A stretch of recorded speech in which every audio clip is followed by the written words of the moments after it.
All right, well, we're back in session. I think members are excited to be back and ready to roll up our sleeves and get to work for Minnesotans. We've worked on some issues over the interim and look forward to accomplishing some big things this session. And your questions. Do you think you're going to get a clean bill through on legislative operating budget? You know, we do believe so. The governor has asked for a clean bill. I think it would be really inappropriate to attach anything else to that bill. Playing politics with our staff salaries is kind of inappropriate. So I think I would expect that we'll send a clean bill to the governor, and it probably will happen in the next week and a half. So what's the path? Like in a week, you have enough money and you'll keep going for a week? Yeah, we actually have enough money right now to get through the middle of March, but we don't want to push the envelope too far. So we'll likely send a bill either yet this week or early next week to the governor's desk. The last session ended in frustration, some anger and irritation on both sides, but how does that bode for this session? You haven't left all of that behind. Well, we're willing to start fresh, clean the slate. Obviously the governor has committed to us that he will sign a funding bill for the legislature. I think that would be a good first step, and if that happens, we're ready to put all of this behind us and roll up our sleeves and get to work for Minnesotans. Preemption is the tax conformity issue going to be? I know the tax committee already took it up this morning. How important a priority will that be?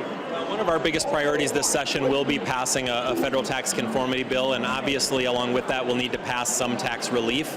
If we pass a clean conformity bill, it would mean about a $550 million tax increase on Minnesotans' state taxes, and we don't want to see that. We want to make sure that Minnesotans have the opportunity to enjoy all of the tax relief that was intended for them by the federal government. So we'll have to try to figure out and work with the administration on trying to figure out how exactly to hold everyone harmless in that bill.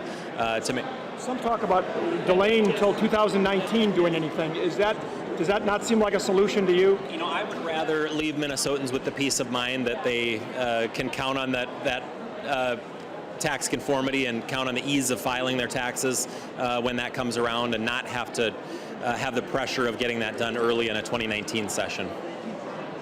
You sent preemption back to conference today. You know what? We sent 8 bills to conference committee, and basically what we did is just reform those conference committees, reappoint the conferees so they can pick up right where they left off last year. And I have to plead ignorance that I don't know which bills we sent. So, is that a priority this year? We do believe that preemption is important. Many of our employers across the state are finding regulatory burdens and trying to keep track of all these different municipalities' regulations, and really we want them to be able to focus on doing the job that they do in their business and employing Minnesotans and let them enjoy their success. So as streamlined as we can make that, we want to do that. It's a priority for us this session, and hopefully we can get the governor to sign a bill to do that. There's a group outside, Moms Demand Action, talking about gun reform this session. What would you say to those folks? Obviously everyone is concerned about some of the violence that's happened recently, both from the mental health aspect and making sure that we're preventing these incidents from happening again. I would imagine we'll have very thoughtful conversations throughout this session to do whatever we can to curb that sort of thing from happening in the future. And I would say that that's the important thing. They have to be thoughtful conversations and not just sort of reactionary. We have to look at the issue as a whole and not just sort of be reactionary thinking we're going to solve the problem with some magic bullet. It's a huge, complicated problem, and it's going to take more than, just trying to pass some bill on the second day of session to make it a good policy. What about the gun side of the equation? It's not just a mental health. Very good to mention. What about the gun side, the gun control side of the equation? Well, I can go. I would say that this is a huge debate nationwide, and Trump has made some statements on background checks and other things today, and we all have to be concerned with this tragedy and what it means, but we also have to look at the laws that we already have in the book, see if they're being enforced.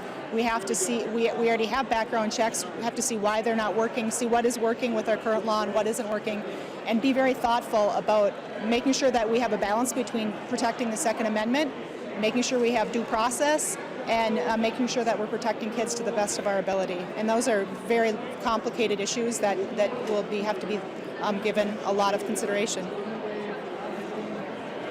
Anything else? Very good. Welcome back, everyone.